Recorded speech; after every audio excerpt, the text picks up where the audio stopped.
I've never lost a family member this close to me.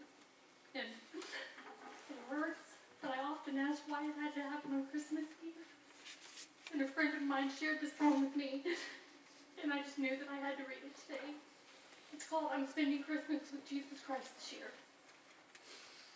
I see the countless Christmas trees around the world below, with tiny lights like heaven stars reflecting in the snow. The sight is so spectacular. Please wipe away that tear, for I'm spending Christmas with Jesus Christ this year. I hear the many Christmas songs that people hold so dear, but the sounds of music can't compare with the Christmas choir up here. For I have no words to tell you the joy their voices bring, for it is beyond description to hear the angels sing. I can't tell you of the splendor or the peace here in this place. Can you just imagine Christmas with our Savior face to face? I'll ask him to light your spirit as I tell him of your love. So then pray for one another as you lift your eyes above. Please let your hearts be joyful and let your spirit sing. For I'm spending Christmas in heaven and I'm walking with the King.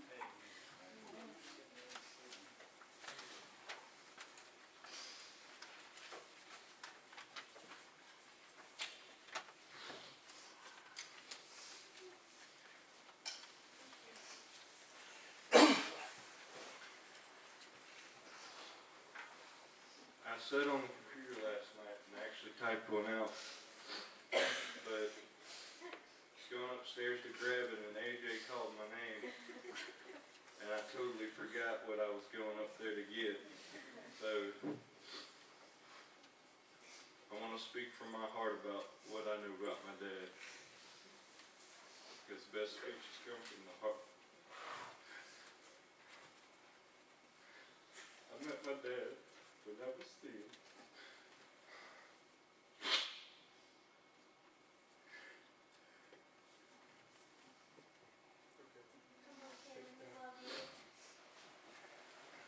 From the moment I met him, I knew that was my dad.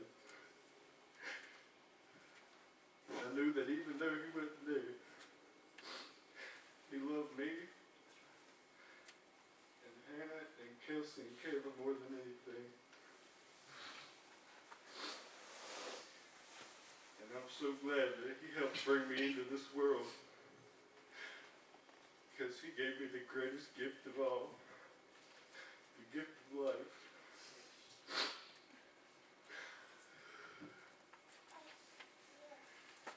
And I love my dad for that. And nothing will ever take that away from me.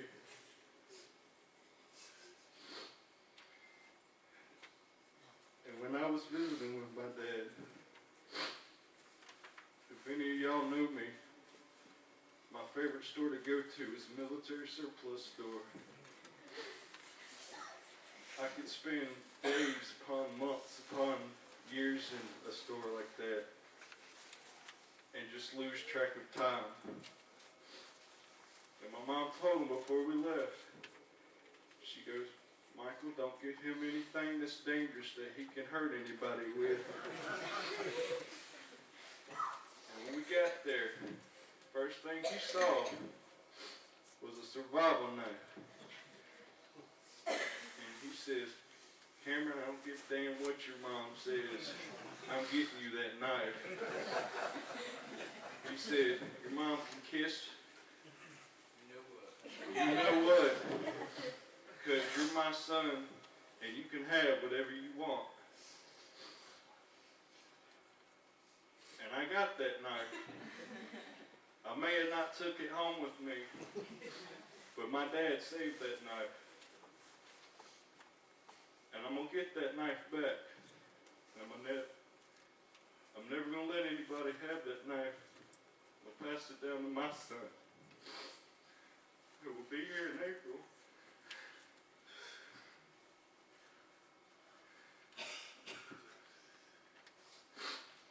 And I know when I die, that comes to be my end, Michael's going to meet me at those pearly gates. If he's going to tell me, I love you, son, I always have. Even though I only saw you that one time, I've always loved you. even though I died before you can see me again, I died for a greater purpose. I died to bring you and your sister together. And I'm so glad that I'm back with my family again. Because I feel like I'm at home.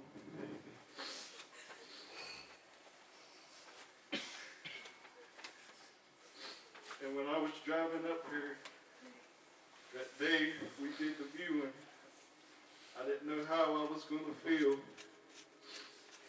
But walking in that room and just seeing him peacefully laying on that stretcher, I knew he was in a better place. I knew he was in the arms of the Father, singing before God in his heavenly throne. And that's the dad I want to remember. The dad that was in peace, who knew where he was going, and got right with God before he went. I love you, Dad. I always will. I'll never forget you. We never will. And I got a special place inside my heart for you. And nothing will ever, ever, ever replace you, Dad. I love you, Micheal, Earl Floyd. I love you, pieces. You ever want to see me just look in the mirror? Draw, baby. Okay.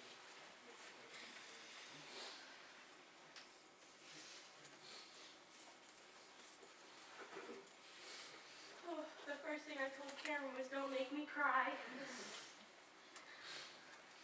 I'm Kelsey, I'm his youngest daughter. I'm 16, and this is Hannah, his middle daughter.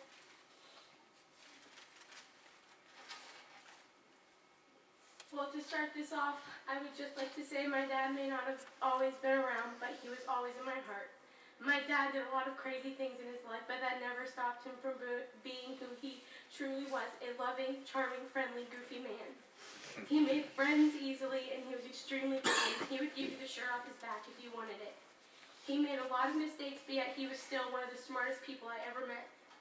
Even though at times I wanted to grab him by the neck and choke him, he still always made me want to just hug him and embrace every moment I had, either talking, hanging out, or responding to the letters he would write me. My dad was an amazing guy, truly at heart, and I want everyone to remember the good times that we all had with him. The last thing I said to my dad was, I hate you, and if I could take it back, I would.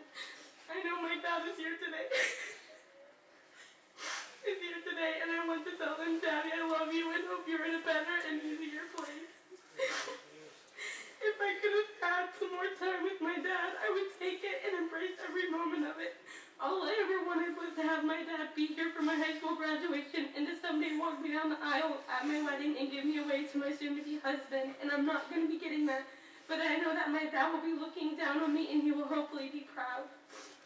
My dad's death is one of the hardest struggles I've had in my life, but I'm lucky to, in the end, have his amazing family and three amazing older siblings, Cameron, Hannah, and Kayla. Well, my speech is coming to an end, and I would just like to end it with, I love you, Dad, with all my heart, and hope you're in a better place. Thank you all for listening, and God bless you all.